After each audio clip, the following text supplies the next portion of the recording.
We continue now with our narration of the Holy Science by Swami Yukteswar. The book's forward. I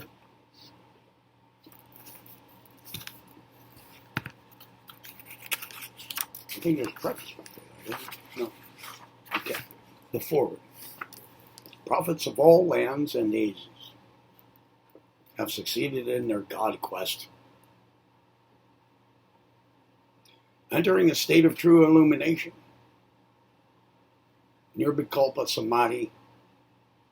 These saints have realized the supreme reality behind all names and forms.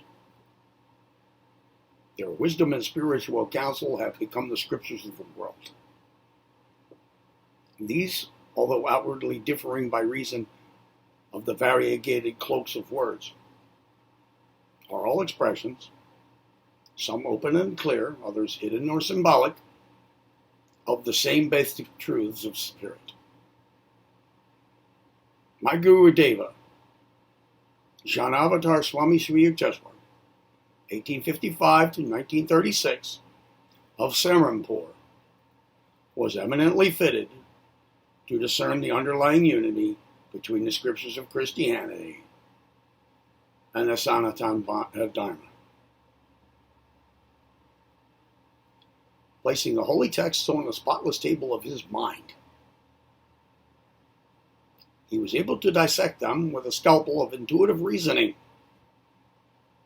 and to separate interpolations and wrong interpretations of scholars from the truths as originally given by the prophets. It is owing to Janavatar Swami Sri Yukteswar's unerring spiritual insight that it now becomes possible through this book to establish a fundamental harmony between the difficult biblical book, Revelation, and the Sankhya philosophy of India.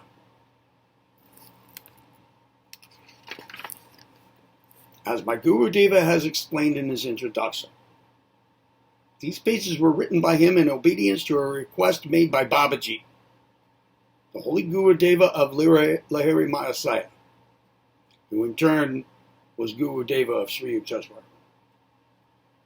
I have written about the Christ-like lives of these three great masters in my book, Autobiography of a Yogi.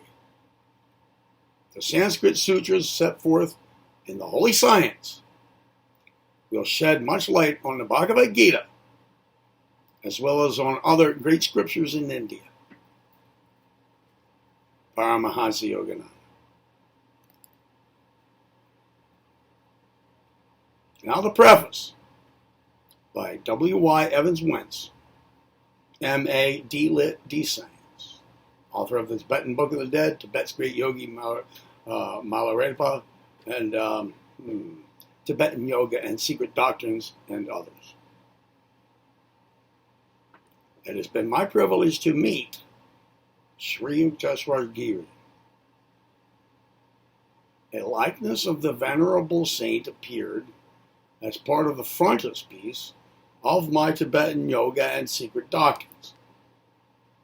It was at Puri, in Orissa, on the Bay of Bengal, that I encountered Sri Yukteswar.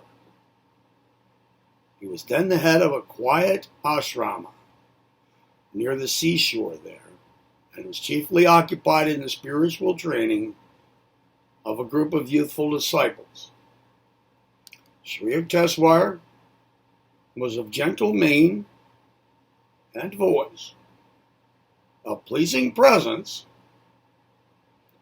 and worthy of the veneration that his followers spontaneously accorded to him. Every person who knew him, whether of his own community or not, held him in the highest esteem. I vividly recall his tall, straight, ascetic figure,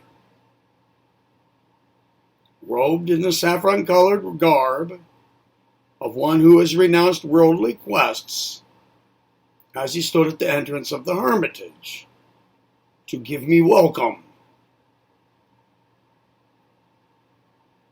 he had chosen as his place of earthly abode the holy city of Puri,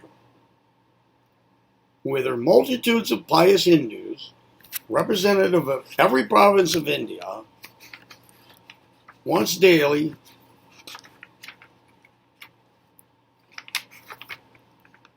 come daily on pilgrimage to the famed temple of Jagannath, lost of the world. It was at Puri that Sri Yukteswar closed his mortal eyes in 1936 to the scenes of this transitory state of being and passed on, knowing that his incarnation had been carried to a triumphant completion. I am glad indeed to be able to record this testimony to the high character and holiness of Sri Yukteswar.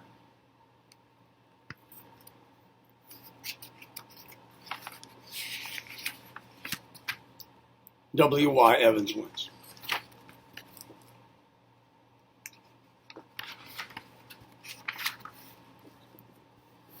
Next will be the introduction to the book by Swami Sri Yukteswar. See you in the next video.